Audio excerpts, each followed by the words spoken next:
by our own democratically elected government? No.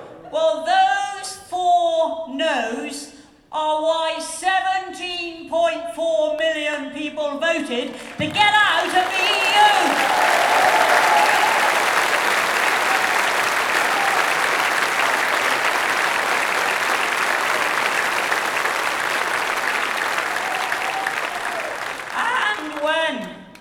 You hear those patronising nincompoops saying that, oh dear, we didn't really know what we were voting for.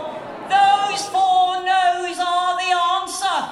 That was what we were voting for.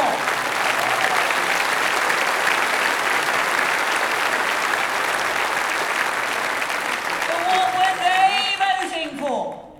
Well, the exact converse. They were voting to live in a country which could not make its own laws, secure its own trade deals, control its own borders, and choose its own government. What sort of Britain is that? And what I want to know is, how could they vote for that scenario? And yet, we have been comprehensively betrayed.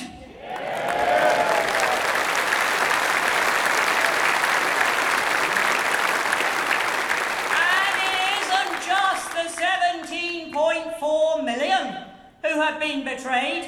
It is also generations to come who, if they have their way, will not grow up in an independent, self-governing country. They have been betrayed.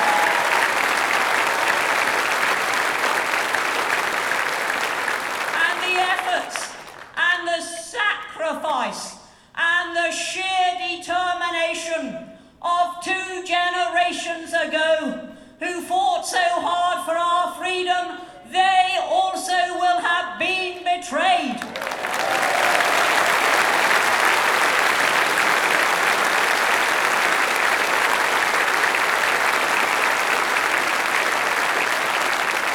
And we cannot let that betrayal take place. Now, Theresa May and Jeremy Corbyn want to turn Britain into a doormat over which Juncker can tread his dirty feet, over which Barnier can stamp in whichever direction he wants to go. Instead of that, what we want is to get rid of that doormat and to leave.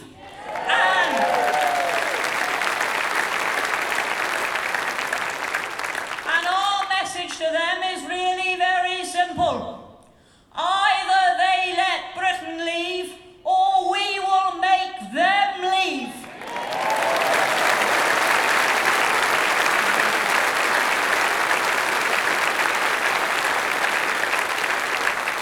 And we will clear out the Augean stables that is Westminster at the moment.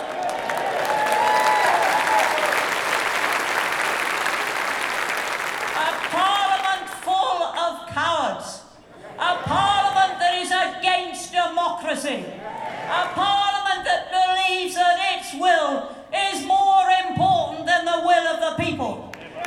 Despite the fact that they promised, both major parties in their manifestos in 2017 promised that they would implement the result of the referendum.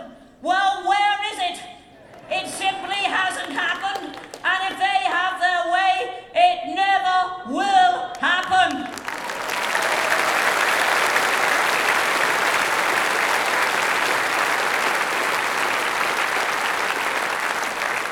Now, one of my most enjoyable moments after the local elections was the expression on Jeremy Corbyn's face as he realised that far from gaining hundreds of seats, which was their pre-election boast, hundreds of seats they were going to gain as a result of their fudge. Instead of that, they lost scores of seats, and therefore he is now in a very weak position. And does the Prime Minister take advantage of that? Does she say to him, right, Jeremy, this is it, now you've absolutely got to get behind a Brexit? No. She says, oh, do you want a customs union, Jeremy? Certainly. Oh, Jeremy, do you want to stay alive to the single market? Oh, certainly.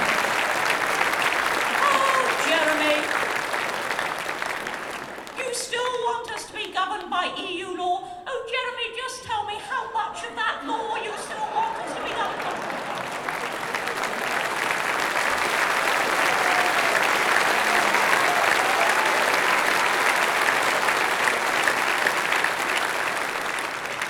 What a nincompoop. She has not got the leadership skills required to be a brown owl.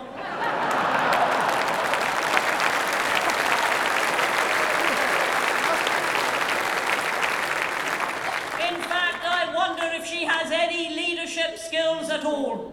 But the one thing she doesn't have is determination to deliver what all of us here, well, with one or two exceptions, voted for. And that is her task, that is Corbyn's task. They are not doing it. Okay, so we will do it for them.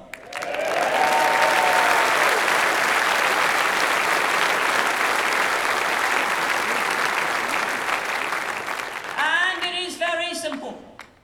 When we have had a massive victory on May the 23rd, we will then see what happens. And if they finally deliver Brexit, all well and good. But if they don't, then we will go to Westminster and we'll deliver Brexit.